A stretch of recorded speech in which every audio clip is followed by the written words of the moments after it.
क्या कभी आप सभी ने ये सोचा है मोक्ष में जीवात्मा की क्या स्थिति होती है?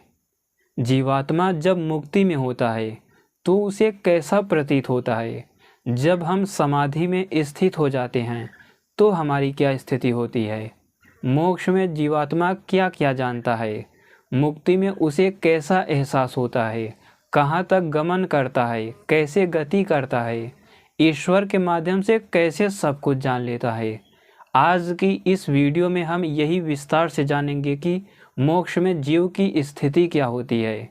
ये प्रश्न कभी ना कभी आप सभी के मन में जरूर आया होगा, जो लोग भी सृष्टि को जानना चाहते हैं, योग में जिनकी रुचि है, अध्यात्म में ईश्वर को जानना चाहते हैं।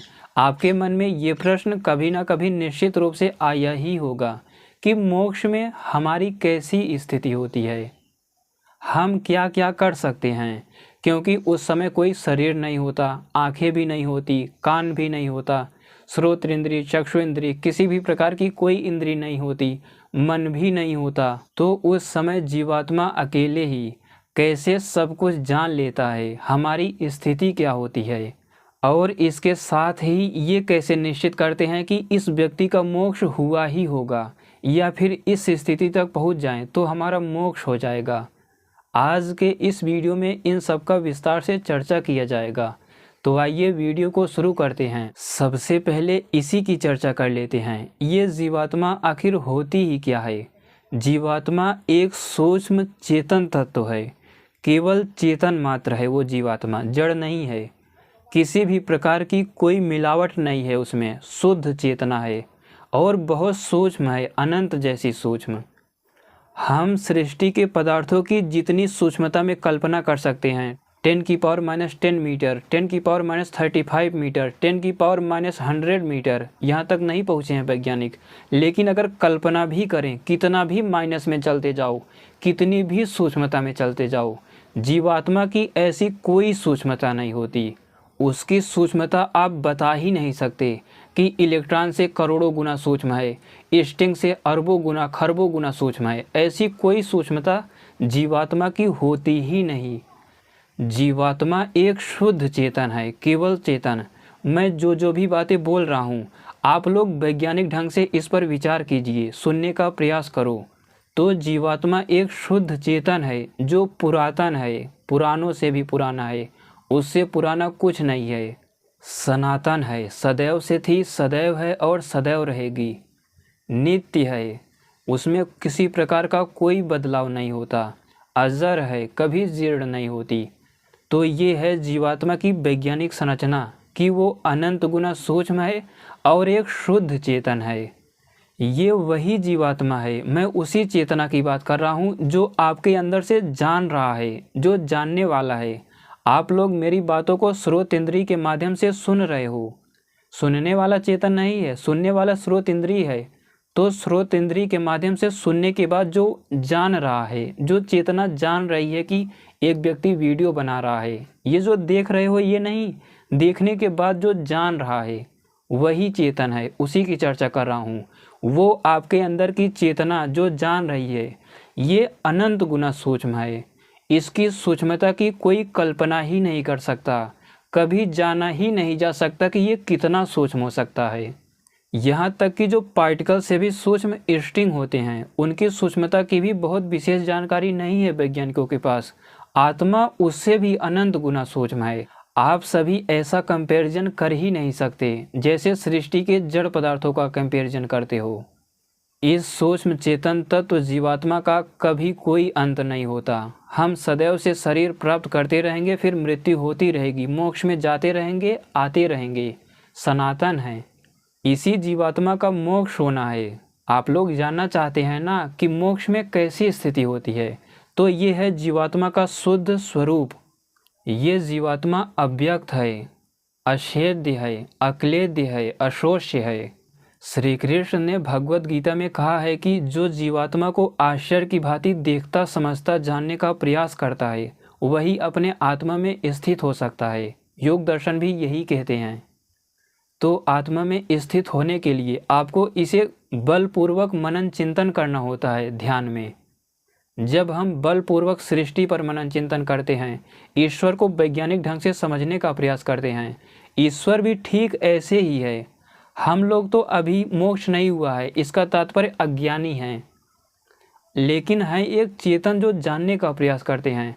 ऐसे ही ईश्वर सर्वत्र व्यापक एक महाज्ञानी है, वो सब कुछ जानता है, नित्य मुक्त है वो। इसके बाद अब आइए जानते हैं कि मोक्ष में जीवात्मा की कैसी स्थिति होती है।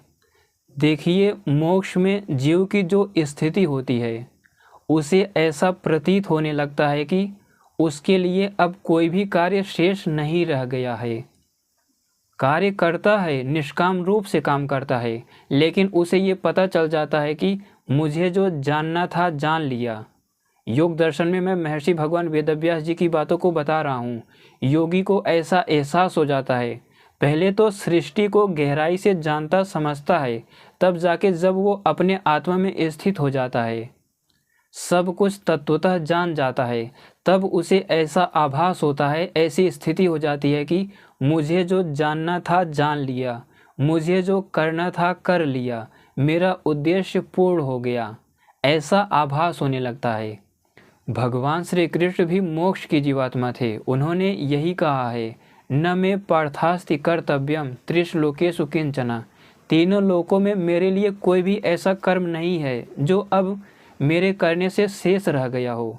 यानी मैंने सब जान लिया, जो करना था कर लिया, फिर भी कार्य करता हूँ जिससे लोग इसका अनुसरण करें, मेरे जैसा कार्य करें।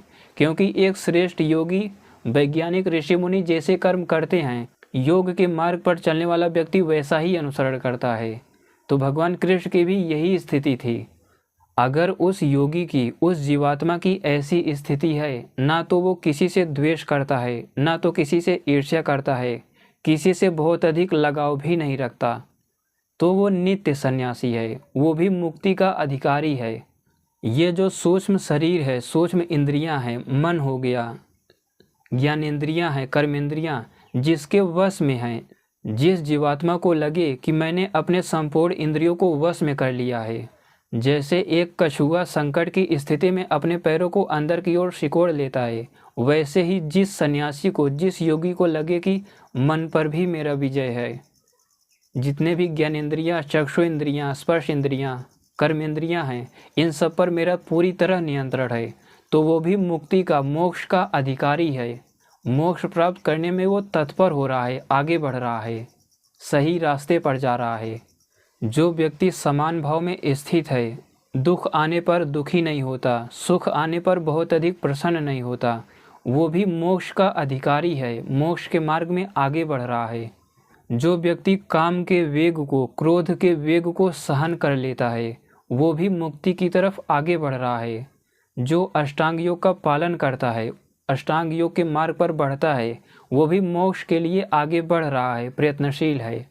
जो व्यक्ति अपने आत्मा से ही आत्मा में संतुष्ट है, दूसरे किसी पदार्थ की बहुत अधिक आवश्यकता नहीं पड़ती, जितना ज़रूरत पड़ती है उतना ही उपयोग करता है, बाकी उसकी इच्छा समाप्त हो गई है, वो भी मोक्ष का अधिकारी है, मोक्ष के, मुक्ति के मार्ग में आगे बढ़ रहा है।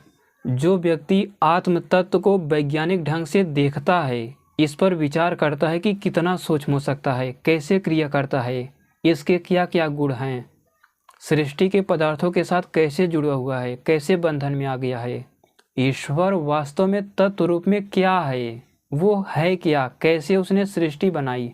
जो इन सब पर गहराई से मनन चिंतन करने का प्रयास करता है, अपने आत्मा को अपने ही भीतर खोजने का प्रयास करता है, साथ ही सृष्टि विज्ञान में भी जिसकी रुचि बढ़ रही है, गैलेक्सियों, ग्रह तारों को देखकर जिसका वैराग्य बढ़ रहा है, वो भी मोक्ष के लिए आगे बढ़ रहा है, वो भी मुक्ति का अधिकारी है।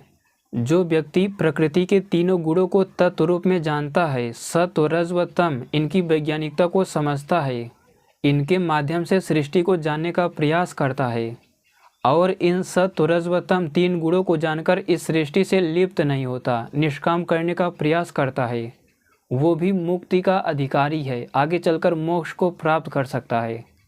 जो व्यक्ति वेदों की वैज्ञानिकता को समझता है, वेद मंत्र जो सृष्टि की व्याख्या करते हैं, सृष्टि पर इनका क्या प्रभाव है, ये सब जानता है, ब्राह्मण ग्रंथों का अच्छे से अध्ययन किया हुआ है, वैदिक ग्रंथों के माध्यम से पूरे सृष्टि को समझने का प्रयास करता है, वो भी मुक्ति के मार्ग पर आगे बढ़ रहा है, वो भी मोक्ष का अधिकारी है। हमारी सूक्ष्म शुद्ध चेतन जीवात्मा को प्रकृति के तीनों गुणों ने ही बांधा है। जब सुख की अनुभूति होती है, इसका मतलब हम सत्व गुण से जुड़े हुए हैं। जब हमारे शरीर में काम, क्रोध और क्रियाशीलता की अनुभूति होती है हमें, तो हम रजोगुण से बंधे हुए हैं। जब हमें स्थिरता की अनुभूति होती है, हम स्थिर रूप से बैठे हैं, तब समझो कि तमोगुण प्रधान है। जब हमारा कुछ करने का मन नहीं करता, उस समय तमोगुण हमारे ऊपर प्रभाव डालता है। तो जब हम प्रकृति के इन तीनों गुणों को ठीक ठीक प्रकार से समझ लेते हैं, तो भी हम मुक्त हो जाते हैं, क्योंकि इन्हीं तीनों गुणों से जीवात्मा बंधा हुआ है। रही बात मोक्ष में जीव की स्थिति, तो मुक्ति में जीवात्मा जब ये शरीर नहीं होता, तो ईश्वर के माध्यम से दूर दूर तक पूरी सृष्टि में, सृष्टि से भी बाहर ईश्वर के अंदर भ्रमण करता रहता है। जब सृष्टि का प्रलय हो जाता है, तो भी वो ईश्वर के माध्यम से भ्रमण करता रहता है। और दूसरी जो बिना मोक्ष की जीवात्माएं होती हैं, वो प्रकृति में यत्र तत्र बिना शरीर, बिना इंद्रियों के पड़ी रहती हैं। जैसे हम सुषुप्ति अवस्था में होते हैं, उस समय अस्तित्व विहीन जैसी स्थिति होती है। अस्तित्व रहता है, लेकिन हमें कोई अता पता नहीं होता खुद का भी। हम यत्र तत्र अंधकार रूपी प्रकृति में पड़े रहते हैं। लेकिन जो मुक्त जीवात्माएं होती हैं, वे सर्वत्र सब जगह भ्रमण करती रहती हैं, ईश्वर के आनंद से लिप्त हो जाती हैं। तो यही है मोक्ष की स्थिति। आप लोगों को मोक्ष के बारे में एक जानकारी मिली होगी कि मोक्ष के लिए क्या करना चाहिए, कैसी स्थिति में आ जाएं तो हम मोक्ष के अधिकारी होंगे, इस मार्ग पर अच्छे से बढ़ सकते हैं। इन सब को आपने इस वीडियो में जाना, तो मुझे लगता है कि वीडियो आपको अच्छा लगा होगा। वीडियो को पूरा देखने के लिए धन्यवाद।